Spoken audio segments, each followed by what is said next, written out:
What's up, guys, and welcome back. Hopefully you guys enjoyed the last little mock-up review per se, but today we have another Ertl model, and this is a serious review.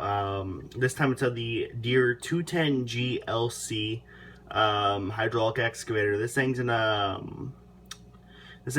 21 to 22 tons, and I believe it is made for Tier 4 interim specifications. I believe either way it's Tier 4 something, you know, all that emission stuff. But first off, this thing retails for about 50 bucks, and it's part of Ertl's Prestige series, but there is quite a few flaws, you know, per usual for Ertl models. But you know, it's one of the few John Deere models that I own, and I thought I'd just pick it up just because I've been thinking about it for a while. And there is a few functions, and it's got good detailing for an Ertl model, I will say, and there are some decent functions. So anyways, as always, guys, per the usual, we're going to start off on the action end.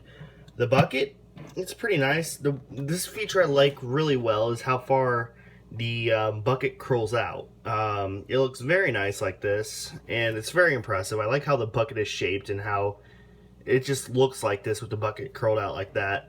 It does curl in about that far, and if you look, you can see your plates on the bottom, which is the normal, but there is something about the teeth that doesn't look right to me, and it's not from this side.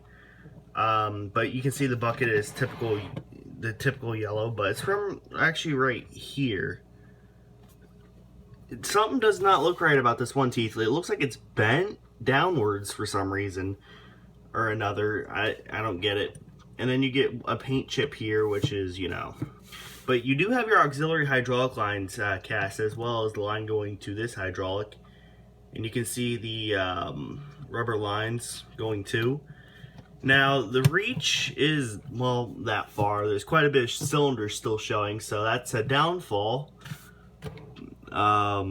You do have some, it looks like you have some nice little rivet detail right there, I guess. I don't see why you'd have rivets there, but curl in, it has a pretty good look, I would say.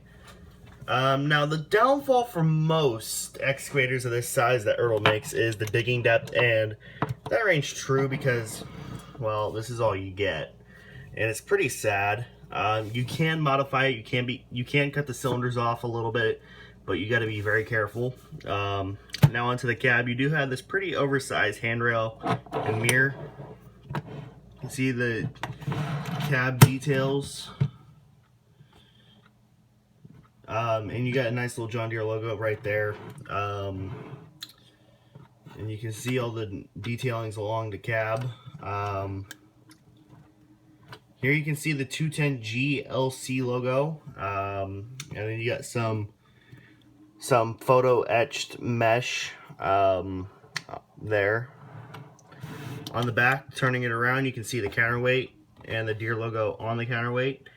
This is where your rear view camera would go normally.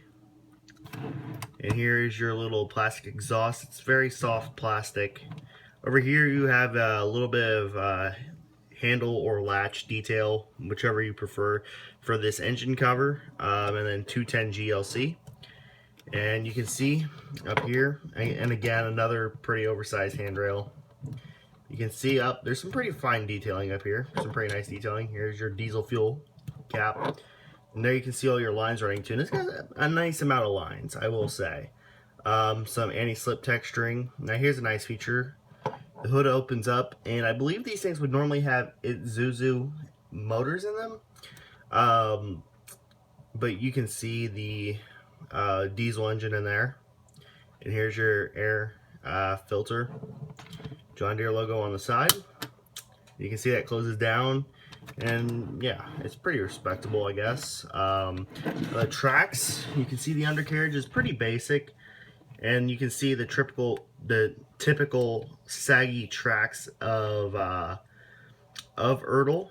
No tensioner, of course, because, you know, that costs money. But now we're going to take it out on the test. It does not roll on here, but if you take some good old paper, which this is crumpled up from shipping, you can see the tracks do roll, and they are pretty smooth, I will say, except for right there, of course. Hit and miss on the tracks as always. there you can see. That one seems to be having trouble. It does spin as you would expect on an excavator model, a full 360, even though the mechanism is a little bit jerky on mine. Sorry if I hit the camera. But you can see some detailing. This machine is the same exact as the Hitachi 210G, or not G, Hitachi Zaxxas 210, or Zexus, as some people would call it, but it's the same exact machine, just different colors, and that's really just about it, because, you know, the whole Deere Hitachi 50-50 split. TMC, or as they were formerly known as Replicars, actually released a Zaxxas 210, and it's pretty much the exact same as this. I do have it, but I don't have it with me downstairs. As you guys have probably noticed, the new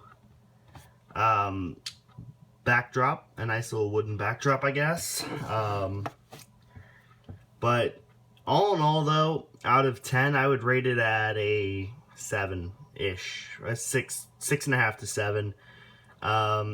You know, it's got some nice detailing for an Ertl model, I will say. You know, the hydraulic lines in the engine are some major points, and all the auxiliary hydraulics and all that. Functionality is a, you know, it's kind of poor-ish. It does have the basic functions that you would expect for a modern day excavator model, but they do seem to be lacking, especially in the digging depth and on the reach for the stick. It's pretty poor, I will say. You know, they could have done some improvements, obviously, but, you know, but the digging depth thing is a constant issue with 1/50th scale 20 to 25 ton, or well, 20 to 22 ton, more specifically, excavators by Ertl. And I say that because there's the Deere, there's the Link Belt, there's the Case, there is the Hitachi. So, you know, it's just the multiple brands that have had excavators in this size class made by them, and they've all had that same issue as well. They're pretty much all the same casting, but it's nice to see that this one has a completely different casting. But I personally do not own the 200 DLC, CLC, or any of that crap.